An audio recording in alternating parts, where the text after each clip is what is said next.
বন্ধুরা, সঞ্চিতার প্রেমে সবাইকে স্বাগত। আজ আমি দই পটল রেসিপি আপনাদের সঙ্গে শেয়ার করব।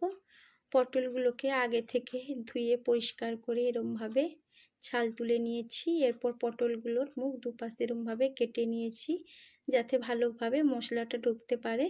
এরপর আমি লবণ দিয়ে দেব আর খুব সামান্য পরিমাণে আমি হলুদ দিয়ে দেব, কারণ পটল ভাজার পর হলুদগুলো দেওয়ার পর তেল কালো হয়ে যায়, তাই আমি খুব সামান্য পরিমাণে হলুদ দিয়েছি। এরপর আমি কড়াই বসিয়ে দিলাম। দেওয়ার পর আমি তেল দিয়ে দেব, দিয়ে মিডিয়াম ফ্লেমে রেখে সব পটলগুলোকে আমি এক এক করে দিয়ে দেব। দেওয়ার পর আমি পটলগুলো 5 মিনিটের মতন নাড়াচাড়া করে আমি ভেজে নেব।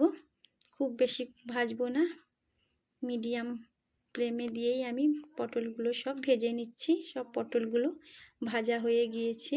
এরপর আমি সব এক এক করে পটলগুলো তুলে রাখলাম। এরপর আমি ওই তেলের মধ্যে আমি অল্প করে তেল দিয়ে আমি কালো জিরে, 2টো তেজপাতা, 1টা শুকনো লঙ্কা দিয়ে আমি একটু গরম করে নিচ্ছি নাড়াচাড়া করে। এরপর আমি পেস্ট করে রাখা আমি দিয়ে দেব কাজু, আদা, কাঁচা লঙ্কা পেস্ট আমি দিয়ে দিলাম। দেওয়ার পর আমি অল্প করে লঙ্কা গুঁড়ো, অল্প করে হলুদ দিয়ে আমি ভালো করে মশলাটা কষিয়ে নিচ্ছি। 2 মিনিটের মতন মশলাটা কষিয়ে নেওয়ার পর এই দেখুন মশলাটা কত সুন্দর কষানো হয়ে গিয়েছে। এরপর আমি ভেজে রাখা পটলগুলো দিয়ে দেব। দিয়ে আমি আবারও 2 মিনিটের মতন পটলের সঙ্গে আমি মশলাগুলো ভালোভাবে কষিয়ে নিচ্ছি। এরপর আমি ফেটিয়ে রাখা টক দইটা দিয়ে দেব। দিয়ে আমি আরও 2 মিনিটের মতন আমি মশলার সঙ্গে সব একসঙ্গে পটল কষিয়ে নিয়েছি। 5 মিনিটের মতন আমার কষানো হয়ে গিয়েছে।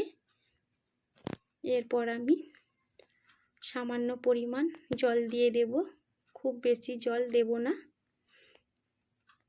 তারপর আমি স্বাদ মতন লবণ দিয়ে দিলাম।